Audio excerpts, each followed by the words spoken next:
नमस्कार विद्यार्थी मित्रांनो, स्वागत आहे तुमचं आजच्या नवीन व्हिडिओमध्ये. तर आज आपण 4 मार्च 2026च्या खूप महत्त्वाच्या चालू घडामोडी पाहत आहोत.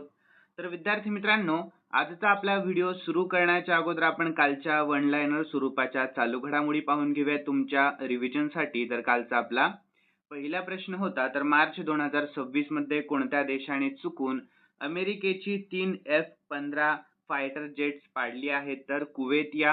यानंतर फेमिना मिस इंडिया महाराष्ट्र 2026 या किताबाची विजेती कोण ठरली? तर राजनंदिनी पवार छत्रपती संभाजीनगर मधील आहे त्या. यानंतर आपल्या महाराष्ट्रामध्ये उभारण्यात येत असलेल्या आपल्या भारताच्या पहिल्या वेधशाळेचे नाव काय आहे? तर लिगो वेधशाळा असे नाव आहे. यानंतर कोणत्या देशासोबत आपल्या भारताने नुकताच युरोपियन व क्रिटिकल मिनरल्स पुरवठ्यासाठी ऐतिहासिक करार केला आहे? तर कॅनडा. यानंतर होळीच्या पार्श्वभूमीवर कोणत्या पोलिसांनी 18 कोटींवरून अधिक किमतीचे अंमली पदार्थ नष्ट केले आहेत? तर नवी मुंबई पोलीस. यानंतर इलेक्ट्रॉनिक्स आणि माहिती तंत्रज्ञान या मंत्रालयाने ई वाहनांसाठी कोणती स्वदेशी ड्राईव्ह सिस्टम लॉन्च केली आहे? तर 30 किलोवॅट वाईड बँड गॅप आधारित सिस्टम. यानंतर विद्यार्थी मित्रांनो, पुढील प्रश्न 7वा. तर मार्च 2026 मधील तणावामुळे जागतिक बाजारपेठेमध्ये कच्च्या तेलाच्या किमतीमध्ये एकूण किती टक्के वाढ झालेली आहे? तर 9%. यानंतर राष्ट्रपतींनी दिल्लीमध्ये सुरू केलेल्या लखपती बिटिया या योजनेअंतर्गत मुलींना एकूण किती रक्कम टप्प्याटप्प्याने दिली जाणार आहे? तर 61,000. ठीक आहे, सर्वांनी लक्षात ठेवा. यानंतर 9वा प्रश्न. तर आपल्या महाराष्ट्र सरकारने 2026 या वर्षासाठी एकूण किती सार्वजनिक सुट्ट्यांची म्हणजेच पब्लिक हॉलिडेजची अधिकृतपणे घोषणा केली आहे? तर 24 सुट्ट्यांची. यानंतर 10वा आणि शेवटचा प्रश्न होता आपला, तर भारत आणि कॅनडा यांच्यामध्ये अलीकडेच कोणत्या महत्त्वाच्या खनिजाच्या पुरवठ्याबाबत करार झालेला आहे? तर युरेनियम पुरवठ्याबाबत करार झालेला आहे. तर विद्यार्थी मित्रांनो, चला आपण आजच्या चालू घडामोडीकडे वळणार आहोत. आजचे आपले प्रश्न खूप जास्त महत्त्वाचे ठरणार आहेत.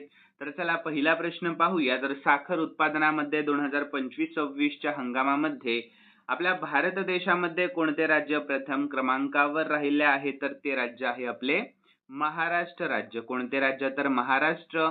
तर विद्यार्थी मित्रांनो, 2025-26च्या साखर हंगामामध्ये महाराष्ट्र हे राज्य साखर उत्पादनामध्ये आपल्या भारत देशामध्ये प्रथम क्रमांकावर राहिले आहे. आणि या हंगामातील प्रमुख राज्यांच्या उत्पादनाचे तपशील आपण खालीलप्रमाणे सविस्तर पाहून घेऊयात. तर अंदाजे 106 ते 118 लाख टन साखर उत्पादनासह देशामध्ये आघाडीवर आहे आपले महाराष्ट्र राज्य आणि सुमारे 92.5 ते 98.5 लाख टन उत्पादनासह दुसऱ्या क्रमांकावर आहे उत्तर प्रदेश हे राज्य आणि सुमारे 48.5 ते 61 लाख टन उत्पादनासह तिसऱ्या क्रमांकावर आहे कर्नाटक हे राज्य. ठीक आहे, सर्वांनी लक्षात ठेवा. आणि Indian sugar and bio energy manufacturers असोसिएशनच्या ताज्या अहवालानुसार आपल्या महाराष्ट्राने उत्तर प्रदेशला मागे टाकत हे अव्वल स्थान पुन्हा एकदा मिळवले आहे.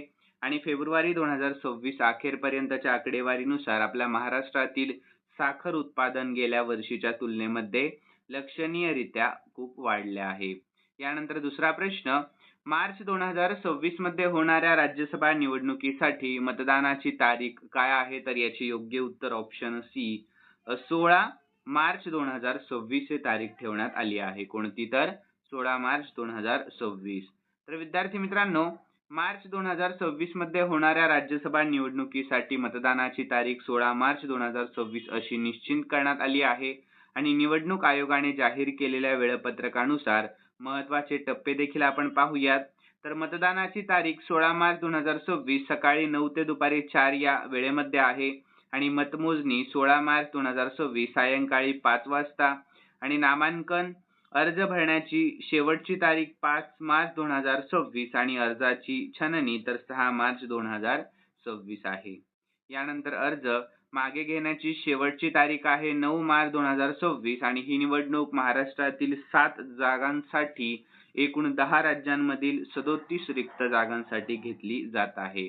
तर विद्यार्थी मित्रांनो, आपल्या महाराष्ट्रातून शरद पवार, रामदास आठवले आणि फौजिया खान यांसारख्या दिग्गज नेत्यांचा कार्यकाळ एप्रिल 2026 मध्ये संपत आहे.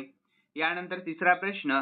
राज्य सरकारी कर्मचाऱ्यांच्या महागाई भत्त्यामध्ये एकूण किती टक्के वाढ करण्यात आली आहे? तर याची योग्य उत्तर ऑप्शन बी 3% वाढ करण्यात आली आहे. किती? तर 3%. तर आता एकूण 58% झालेला आहे, लक्षात ठेवा. तर विद्यार्थी मित्रांनो, अगोदर किती होता? तर अगोदर होता 55%. ठीक आहे. तर आता 58% झाला. तर आपल्या महाराष्ट्र राज्य सरकारने सरकारी कर्मचारी आणि पेन्शनधारकांसाठी महागाई भत्त्यामध्ये 3% वाढ केली आहे. आणि या निर्णयाचे महत्त्वाचे तपशील आपण सविस्तरपणे पाहून घेऊयात. तर एकूण महागाई भत्ता, तर या 3% वाढीमुळे आता एकूण महागाई भत्ता 55% वरून 58% झालेला आहे. आणि याची अंमलबजावणी, तर ही वाढ 1 जुलै 2025 पासून पूर्वलक्ष्मी प्रभावाने लागू करण्यात आलेली आहे. आणि या रोखीने देय, तर सुधारित दराने महागाई भत्त्याचे पेमेंट फेब्रुवारी 2026च्या पगारापासून रोखीने केले जाणार आहे. यानंतर थकबाकी, तर जुलै 2025 ते ऑक्टोबर 2025 या कालावधीतील थकबाकी मार्च 2026 मध्ये गुढीपाडव्याच्या सुमारास दिली जाणार आहे. तर नोव्हेंबर 2025 ते जानेवारी 2026 पर्यंतच्या थकबाकीबाबत स्वातंत्र्य आदेश जारी केले जातील आणि लाभार्थी, तर या निर्णयाचा लाभ राज्यातील सुमारे 5.96 लाख कार्यरत कर्मचारी आणि 8.72 लाख पेन्शनधारकांना मिळणार आहे. त्यानंतर चौथा प्रश्न, तर मार्च 2026 मध्ये तामिळनाडूतील पहिले डार्क स्काय पार्क कोठे सुरू करण्यात आले? तर याचे योग्य उत्तर option C Kolli hills, Namakkal जिल्हा या ठिकाणी. ठीक आहे. तर विद्यार्थी मित्रांनो, मार्च 2026 मध्ये तामिळनाडूतील पहिले डार्क स्काय पार्क नामक्कल जिल्ह्यातील कोल्ली हिल्स येथील अरियूर शोला राखीव जंगलामध्ये सुरू करण्यात आलेले आहे. तर या प्रकल्पाची महत्त्वाची वैशिष्ट्ये आपण पाहून घेऊयात. तर या उद्यानाचे उद्घाटन तामिळनाडूचे वनमंत्री R.S. राज कन्नप्पन यांनी केलेले आहे. तर विद्यार्थी मित्रांनो, याचा उद्देश आहे खगोल पर्यटनाला म्हणजेच ॲस्ट्रो टुरिझमला चालना देणे आणि प्रकाश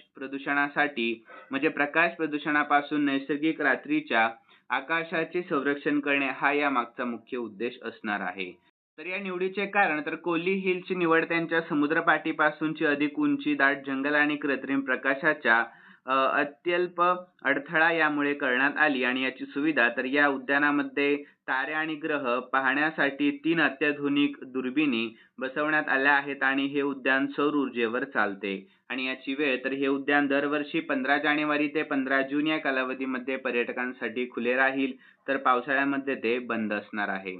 यानंतर पुढील प्रश्न आहे आपला 5वा. तर सहेली पिंक स्मार्ट कार्डद्वारे महिलांना मोफत बस प्रवास देण्याची घोषणा कोणत्या सरकारने केली आहे? तर याची योग्य उत्तर ऑप्शन बी दिल्ली सरकारने केली आहे. कोणत्या? तर दिल्ली सरकार. तर विद्यार्थी मित्रांनो, यानंतर आपण याविषयी महत्त्वाची माहिती पाहून घेऊयात सविस्तरपणे. तर महिलांना मोफत बस प्रवास देण्याची मोठी घोषणा दिल्ली सरकारने नुकतीच केली आहे. तर या योजनेअंतर्गत पिंक सहेली स्मार्ट कार्ड सुरू करण्यात आलेले असून त्यांचे उद्घाटन 2 मार्च 2026 रोजी राष्ट्रपती द्रौपदी मुर्मू यांच्या हस्ते करण्यात आले आहे. तर विद्यार्थी मित्रांनो, या योजनेची महत्त्वाची वैशिष्ट्य काय असणार आहे? तर लाभार्थी दिल्लीतील 12 वर्षावरील मुली, महिला आणि ट्रान्सजेंडर व्यक्ती या कार्डसाठी पात्र असणार आहेत. आणि मोफत प्रवास, तर महिलांना दिल्ली परिवहन महामंडळ आणि क्लस्टर बसेसमध्ये अमर्यादित मोफत प्रवास करता येणार आहे. आणि डिजिटल ओळख, तर हे कार्ड जुन्या कागदी गुलाबी तिकिटांची जागा घेईल. तर हे एक प्रकारचे स्मार्ट डिजिटल ID असून ते नॅशनल कॉमन मोबिलिटी कार्ड म्हणूनही कार्य करेल. आणि इतर सुविधा, तर रिचार्ज केल्यानंतर हे कार्ड दिल्ली मेट्रो आणि RRTS मध्ये देखील वापरता येईल, ज्यामुळे महिलांना एकाच कार्डद्वारे विविध सार्वजनिक वाहतुकीचा लाभ घेता येणार आहे. आणि याची नोंदणी, तर हे कार्ड आधार कार्डशी लिंक असेल आणि ते मिळवण्यासाठी दिल्ली सरकारने शहरामध्ये 50 केंद्रे स्थापन केली आहेत. यानंतर 6वा प्रश्न, तर कोणत्या देशाने अलीकडेच जागतिक आरोग्य संघटनेतून WHO मधून बाहेर पडण्याची अधिकृतपणे प्रक्रिया सुरू केली आहे? तर विद्यार्थी मित्रांनो, पुढील माहिती पाहण्याच्या अगोदर सर्वांसाठी महत्त्वाची सूचना. तर आपल्या व्हिडिओला खरंच हजारो व्ह्यूज जातात, पण खूप कमी विद्यार्थी लाईक करतात. म्हणून या व्हिडिओचं लाईकचं टार्गेट मी फक्त आणि फक्त 200च लाईक ठेवलेलं आहे. लवकरात लवकर सर्वांनी 200 लाईक पूर्ण करत जा. आणि मी स्पेशली तुमच्यासाठी काल झालेल्या चालू घडामोडीचा प्रश्न देखील शेवटी देत असतो. त्याही प्रश्नाचे उत्तर मला कॉमेंटमध्ये कळवायचं आहे. ठीक आहे. तर चला पाहूयात पुढील प्रश्न. तर या प्रश्नाचे योग्य उत्तर काय असणार आहे, तर ऑप्शन सी अमेरिका. या काय, तर अमेरिका. तर विद्यार्थी मित्रांनो, यानंतर आपण याविषयी महत्त्वाची माहिती पाहून घेऊयात. तर युनायटेड स्टेट्स ऑफ अमेरिका ने अलीकडेच जागतिक आरोग्य संघटनेतून अधिकृतपणे बाहेर पडण्याची प्रक्रिया पूर्ण केली आहे.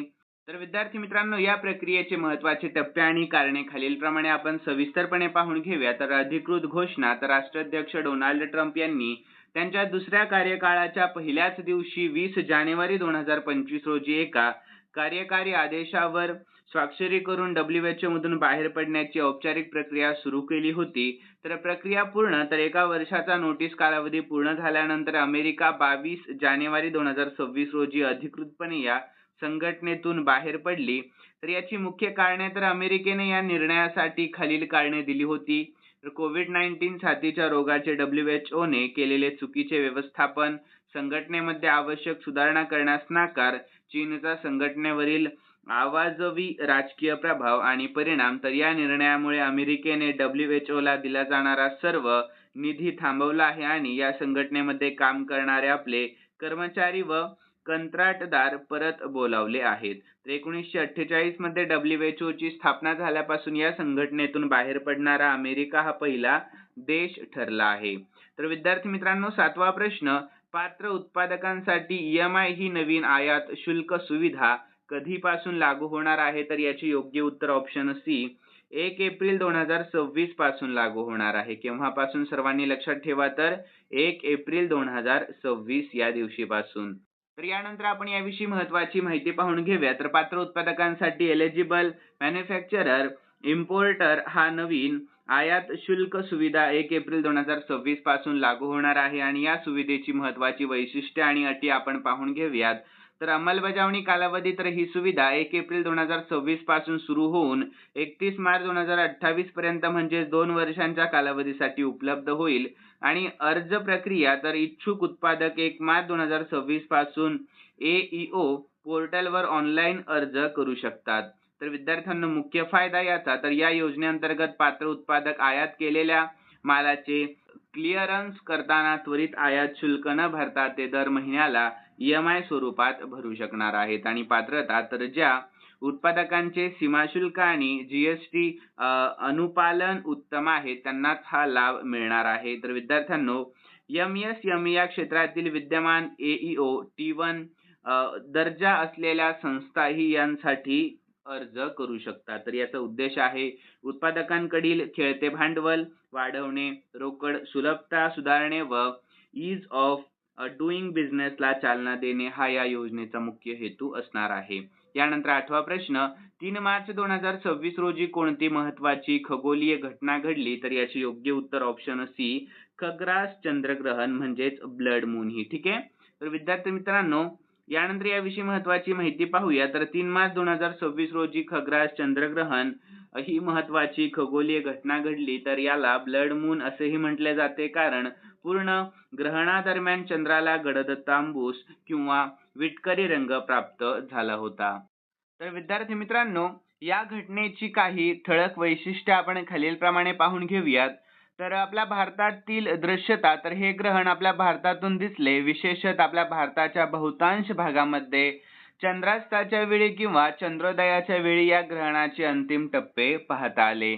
आणि वेळ. तर भारतीय प्रमाण वेळ. तर हे ग्रहण दुपारी 3:20 सुरू झाले आणि संध्याकाळी 6:47 समाप्त झाले. आणि या ग्रहणाची खग्रास स्थिती जेव्हा चंद्र पूर्णपणे पृथ्वीच्या सावलीमध्ये असतो तर साधारणपणे दुपारी 4:34 ते 5:33 दरम्यान होती. तर विद्यार्थी मित्रांनो, जागतिक दृश्यता. तर हे ग्रहण आशिया, ऑस्ट्रेलिया, उत्तर आणि दक्षिण अमेरिका तसेच पॅसिफिक महासागराच्या क्षेत्रातून स्पष्टपणे दिसले.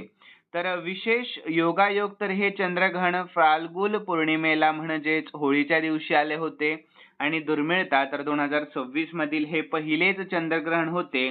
यानंतर पुढील असे खग्रास चंद्रग्रहण पाहण्यासाठी काही वर्ष म्हणजे डिसेंबर 2028 पर्यंत वाट पाहावी लागणार आहे.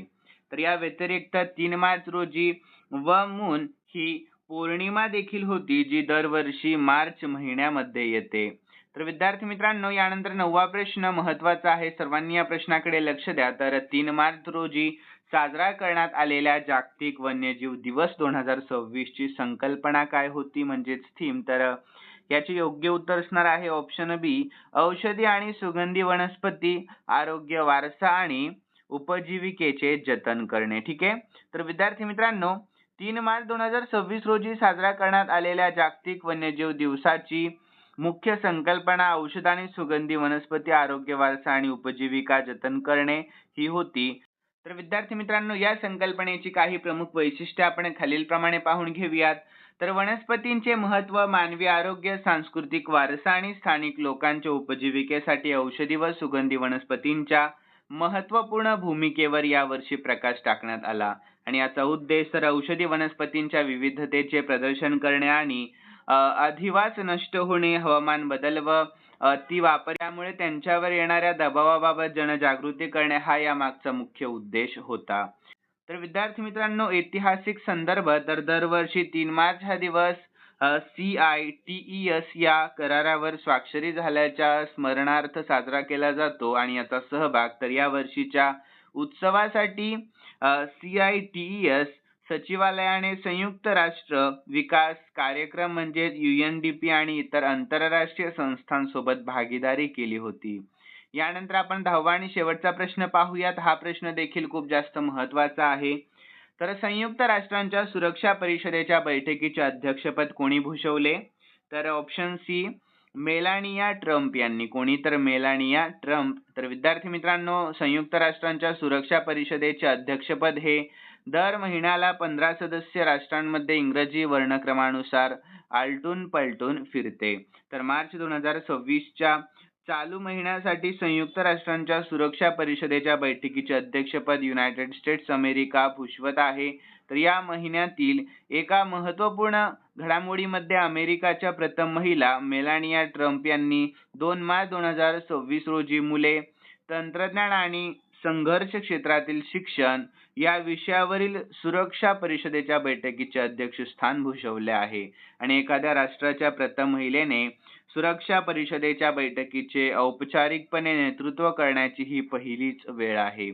यानंतर विद्यार्थी मित्रांनो, खालील प्रश्न मी स्पेशली तुमच्यासाठी ठेवलेला आहे आणि हा प्रश्न आपण काल झालेल्या चालू घडामोडीमध्ये पाहिला होता. तर सर्व विद्यार्थ्यांनी या प्रश्नाचे उत्तर मला आपल्या कॉमेंटमध्ये कळवायचं आहे. तर प्रश्न पाहूयात.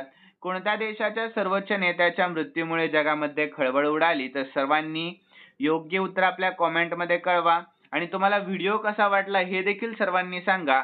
आणि जाता जाता सर्वांनी या व्हिडिओला लाईक, शेअर आणि सबस्क्राईब करायला अजिबात विसरू नका. तर चला भेटूयात आपण नवीन व्हिडिओमध्ये. धन्यवाद.